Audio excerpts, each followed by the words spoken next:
Dark এজের একজন মহান রাজার গল্প ইতিহাসে জায়গা করে নিয়েছে। আর্থার ছিলেন ব্রিটেনদের নেতা। ব্রিটিশ মাইথোলজির অনেকটা জুড়ে আছে ওনার গল্প। প্রশ্ন হচ্ছে, উনি কি সত্যি ওখানে কোথাও আছেন? কিন্তু কিং আর্থার কি একজন রক্ত মাংসের মানুষ ছিলেন?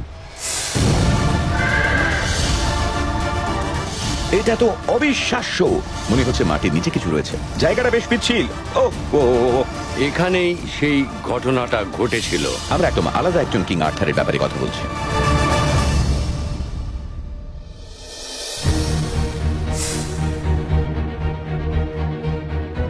কিং আর্থার ছিলেন একজন অসীম সাহসী বীর যোদ্ধা।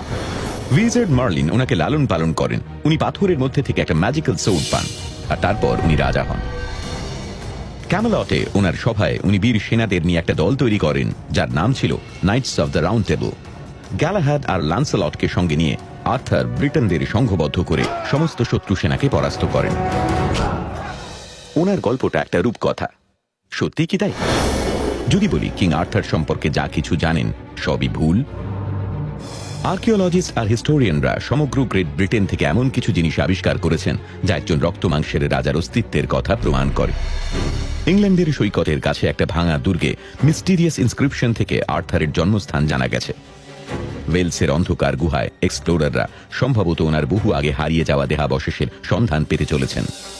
আর উত্তরের একজন হিস্টোরিয়ান মনে করেন আর্থার রাজা ছিলেন না, উনি একদম আলাদা একজন মানুষ ছিলেন।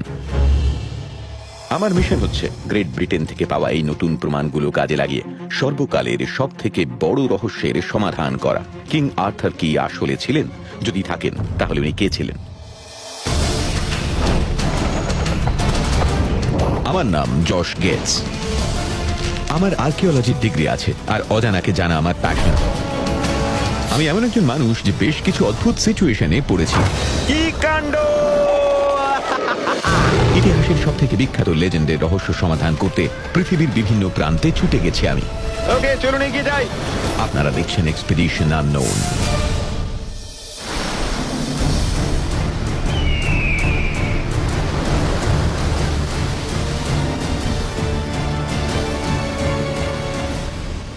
ইংল্যান্ডে আপনাকে স্বাগত। আপনি হয়তো ভাবছেন নর্থ আটলান্টিকের বরফ ঠান্ডা জলে আমি এখন কি করছি। আসলে আমিও এখন সেই কথাটাই ভাবছি। আমি এখান থেকে শুরু করব কিং আর্থারের লেজেন্ডের আসল সত্যিটা জানার অভিযান। এই পাহাড়গুলোর কাছেই একটা জায়গা আছে যার নাম টিনটাজেল ক্যাসল।